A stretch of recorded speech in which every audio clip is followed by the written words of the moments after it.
got y'all with another video, man. You already know what the fuck going on.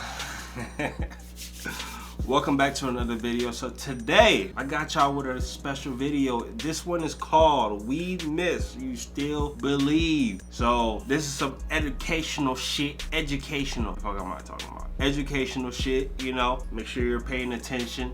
Hold on. Make sure you're paying attention. Take notes. And we're gonna get straight to this video. Lettuce slice, call it what you want. Anyway, today we're going to go over the most common misconceptions about the magic green plant, which I'm willing to bet that you've fallen for at least once. Yes, okay. You, Mr. Bro, this pack tested at 38%, so I'm basically entering another dimension. Okay, if you say so.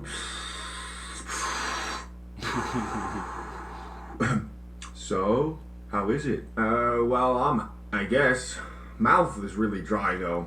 It kind of tastes like dirt. Certified exotic. So, for the sake of education, you can't be doing that though.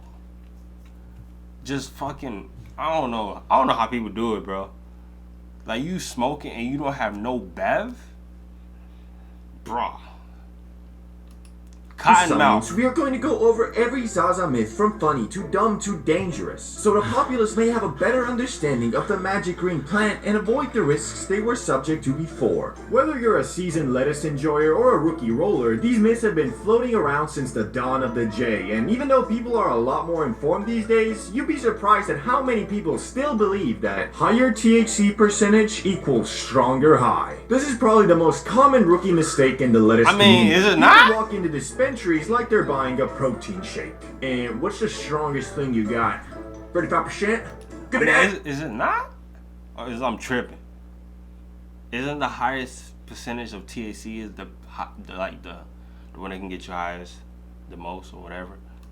I don't know. Sure, percentage does play a role in how high you get. It's kind of the main character, but the number on the jar doesn't tell the whole story. You could blaze something labeled 33% and feel absolutely nothing but dry mouth and disappointment. Meanwhile, something with 17% might have you reconsidering your life choices mid-snack. Why? Because there's more to the plant than just a number. How it was grown, how fresh it is, what it smells like, all that matters. True. Some packs hit because they're balanced, not because they're built like a calculator. Also, quick reality check, those percentages not always real. Growers know people chase high numbers, so they send the frostiest, most photogenic nut to the lab. They don't send the potentially dry, crusty stuff you actually get in the jar. So what you're really buying is lab-tested optimism. Think of it like this. Choosing based on percentage is like choosing music based on how loud it is. Just because it's loud doesn't mean it's good. Then again, if you have a favorite song and you play it louder, it's gonna hit... Bro, you have to do some extra high research, bro, to give the information he's giving us right now.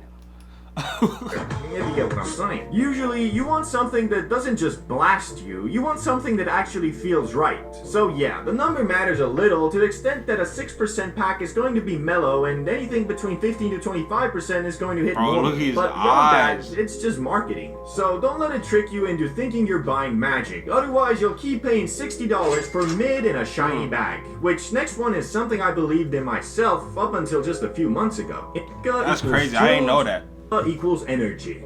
Push you in the couch. Wait, what? I didn't hear that. Equals chill.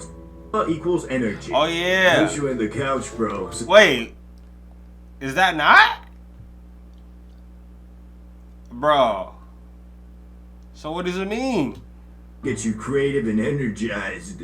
Yeah, not exactly, at least anymore. That whole equals sleepy equals Zoom thing is Zaza astrology. It sounds deep until you realize it's mostly vibes and guesswork. Back in the day, it even meant something botanically, like plant shape and how tall it grows. But now, after decades of crossbreed, I'm learning this video for real.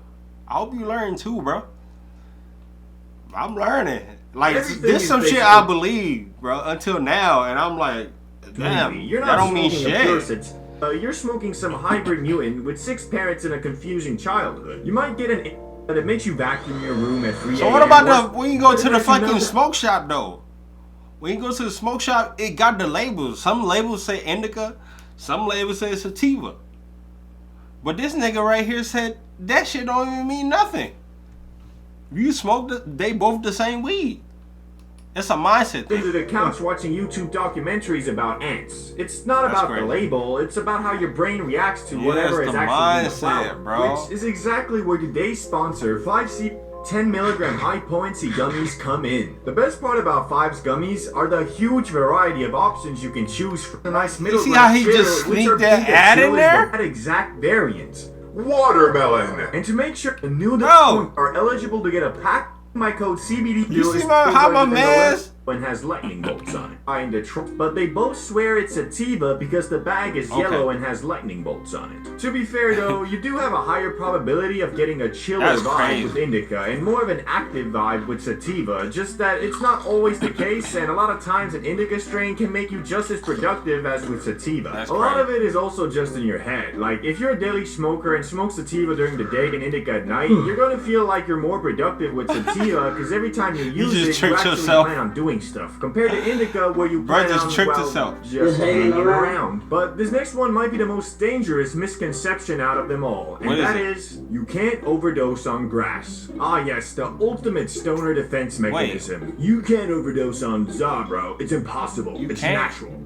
Chill out. Technically, yeah, you're not gonna flatline from lettuce. There's no grass version of the he took too many and never woke up story. But let's not pretend you can't go way past the point of good vibes into I'm dying, call my mom territory. You can green out, you can white out, you can... But you don't know how many people I've smoked with and you had to end up calling bro, they gotta go to the hospital, bro.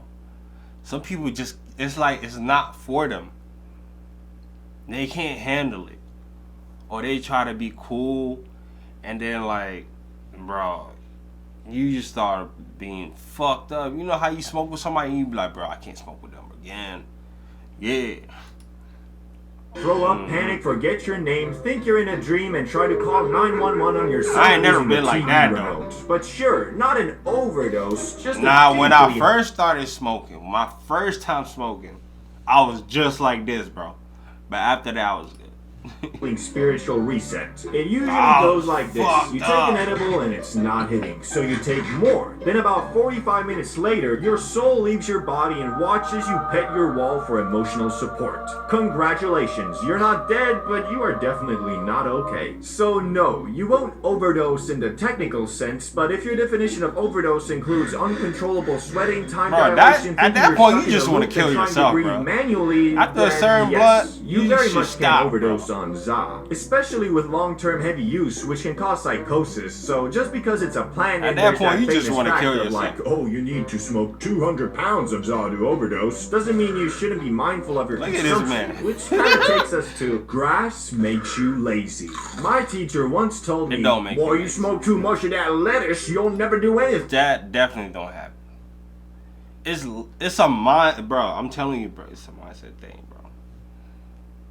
It's lazy if you don't want to do nothing. But I know people that like play soccer high, work out high, that fucking, bro, I be driving high. I'm not lazy, cause I ain't trying to fall asleep on the road, man. Than with your life. Meanwhile, there are programmers, artists, chefs, and athletes out here doing their taxes while baked off their mind. Hey, Kevin Durant play high. Let's be clear. Kevin Durant hooping high as hell. You make you lazy. Grass just lowers the volume on your internal monologue enough for you to enjoy doing nothing. If you were already a couch potato before, sure, lettuce might just butter you up and serve you to the couch gods. But some people take a hit and immediately get the sudden urge to deep clean their bathroom or organize their sock drawer by emotional trauma. The truth is, how you react depends on your brain, your tolerance, and whether you just hit something calming or smoked a strain called Nightmare Jetpack. Also, not all laziness is bad. Sometimes the reason people seem lazy after smoking is because their brain finally isn't on fire and they're just chilling for the first time in days. That's not laziness, that's peace, baby. So no, za doesn't make you lazy. Being a human in late-stage capitalism does. Grass might just make it more comfortable to stop pretending you're okay with it. It's just a plant, so it's always safe. This one's popular with people who think putting a leaf emoji next to anything instantly makes it healthy. Bro, it's natural. It's from the earth. Can't get hurt by something nature made. Okay, birds. cool. So are poison ivy, nightshade, and grizzly bears. Nature doesn't care about your vibes. Nature is not your plug. Yes, lettuce is a plant. So is hemlock. So is ayahuasca. That doesn't mean you should roll it up and smoke it every morning like it's a spiritual multivitamin. Natural doesn't mean harmless. It just means it didn't come from a lab this time. Now, for most people, grass is relatively safe. But let's not pretend it's some invincible superfood. You can still develop tolerance, mess up your sleep, get dependent on it to function, have a panic attack mid-cartoon, or blast off into a full psychotic break if you overdo it for too long. And let's be honest, most people aren't smoking pure organic, forest-grown artisanal flower. They're ripping mystery carts from some guy called Seke with a shoebox business that model. is Even crazy, flower though. itself isn't That is crazy though. Carts, bro. That's crazy. That's crazy. The real smokers, they don't smoke carts, bro. Like, you know what I'm talking about, like the Bob Marleys and shit. You think Bob Marley would hit a cart, bro? Come on, bro. Like, bro, is that even real weed, bro? It gets you high the same, bro. Pesticides or not so higher. dry, it turns to dust if you breathe on it wrong. So yeah, it's a plant, but that doesn't make it invincible, perfect, or immune to consequences. You could take a salad and turn it into a problem if you tried hard enough. Bottom line, lettuce can be chill, but like anything else, too much of it too often with no self-awareness equals problems. And saying it's natural won't help. Like, this is what I'm gonna say. Don't let the weed control you, bro. You control the weed, man. Yeah, that's all I'm gonna say. That's all I gotta say to y'all, man. If you let the weed control you, bro, it's over. Say goodbye to your life. Now you're addicted. You don't want to be addicted. Anyways, if y'all enjoyed that video, make sure you guys like, comment, subscribe if you're new. And I'm out, bro.